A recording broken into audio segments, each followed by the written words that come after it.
नमस्कार दोस्तों, एक बार फिर आपका स्वागत है हमारे इस यूट्यूब चैनल में जिसका नाम है अकाउंटिंग नॉलेज।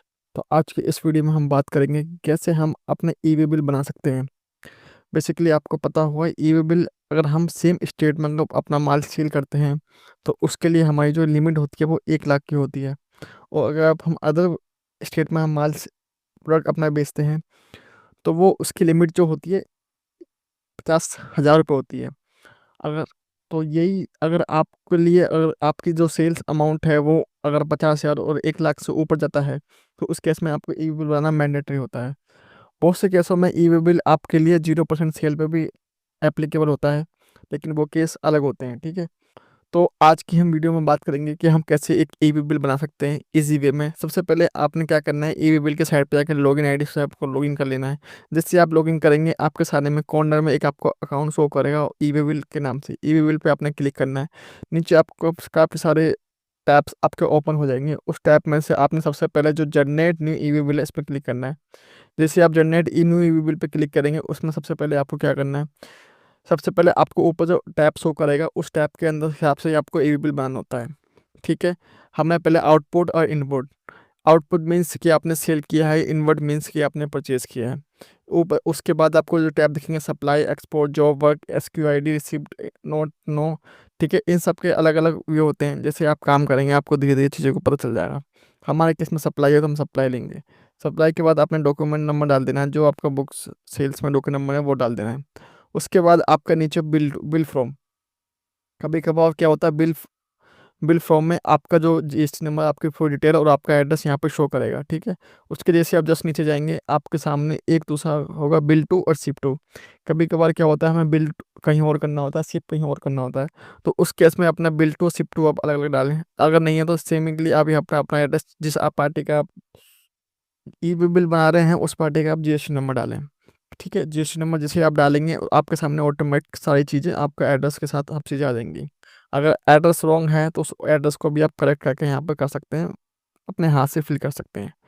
उसके बाद जैसे नीचे आएंगे इसमें आएगा आइटम डिटेल। आइटम डिटेल में आपने क्या करना है, आपने सबसे पहले नेम डालना है, उसके बाद डिस्क्रिप्शन देनी है, एचएसएन कोड डालना मैंडेटरी है। अगर आपको एचएसएन कोड नहीं पता है तो आप गूगल पर सर्च कर लीजिए, ठीक है। उससे आपको ईजिली पता चल जाएगा। क्वांटिटी डालनी है, यूनिट डालना है। यूनिट आपको किस यूनिट में करते हैं सेल तो उसका आपको यहाँ से बाइफिकेशन मिल जाएगा। आप इजीली देख सकते हैं कि बैग के लिए आपको क्या लेना है, और बकलेक्स के लिए क्या लेना है, बॉटल्स के लिए क्या लेना है, अपने कवलिस के लिए क्या लेना है, और जो अदर चीज़ें ग्रॉस यार्ड वो आपके हिसाब से अपने यहाँ पर यूनिट डाल देना है। जैसे आप डालेंगे उसके बाद आपने टैक्सेबल वैल्यू डालनी है। टैक्सेबल वैल्यू आप डालेंगे उसके बाद जो आपको CGST और SGST, अगर आपकी पार्टी आपकी सेम स्टेट की है तो आप CGST SGST लगाएंगे, और आपकी जिस आप अगर आपका जो सप्लाई है वो आउट ऑफ स्टेट है तो आप IGST, उस केस में आप IGST लेंगे। उसमें रेट आपको अपने हिसाब से करने हैं।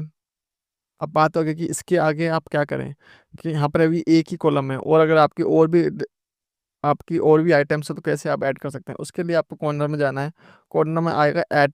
तो ऐड पे आपने क्लिक करेंगे, जितनी बार आप ऐड पे क्लिक करेंगे उतने बार आपका और लाइन ऐड होते चली जाएगी, ठीक है। अगर आपको ये डिलीट करनी है तो कोने में आपका डिलीट का ऑप्शन है, तो आप इसको डिलीट भी कर सकते हैं। यहाँ से आप डिलीट करिए तो ईजिली ये डिलीट भी हो जाएगा।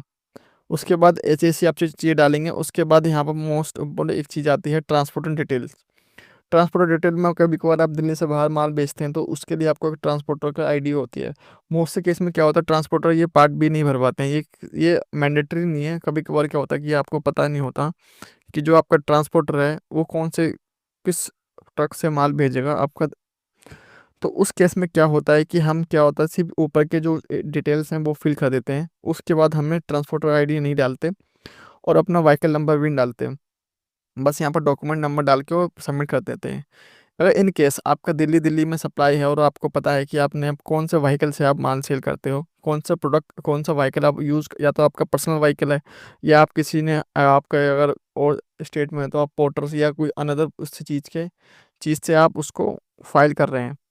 तो उस केस में क्या होता है कि आपने क्या ट्रांसपोर्टर आईडी में अपना रजिस्ट्रेशन नंबर डाल दीजिए।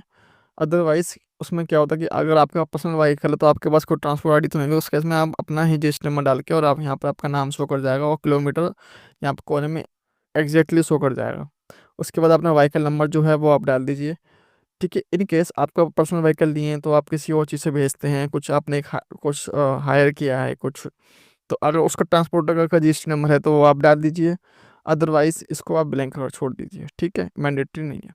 तो उस केस में आप नीचे आ जाइए पार्ट बी में। पार्ट बी में क्या होता है कि आपका एक तो रोड से आप भेज सकते हैं, रेल से भेज सकते हैं, एयर्स के थ्रू आप जाता है आपका माल, और शिप, ठीक है? शिप और ship cum road and rail दोनों से भी जाता है। कभी-कभार क्या होता है हम रोड से रेल तक भेजते हैं और फिर वहाँ से आप रेल और फिर रेल से आपका कहीं और ट्रांसफ़र होता है। तो उस केस में आप ये सेलेक्ट कर लीजिए।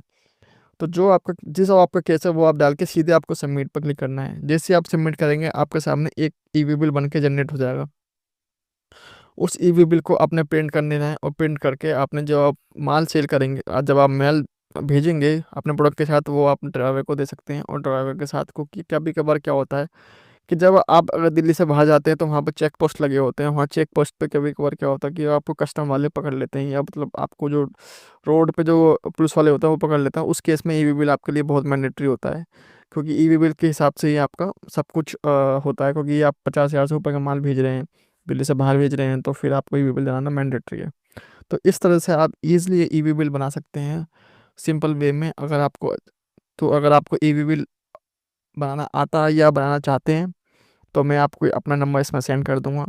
चाहें तो आप मुझसे भी बनवा सकते हैं, अगर सीखना चाहते हैं तो वो भी बता दूँगा। ठीक है? चलिए आज के लिए इतना ही। अगर आपको वीडियो अच्छी लगी है तो चैनल को लाइक एंड सब्सक्राइब ज़रूर करें। धन्यवाद।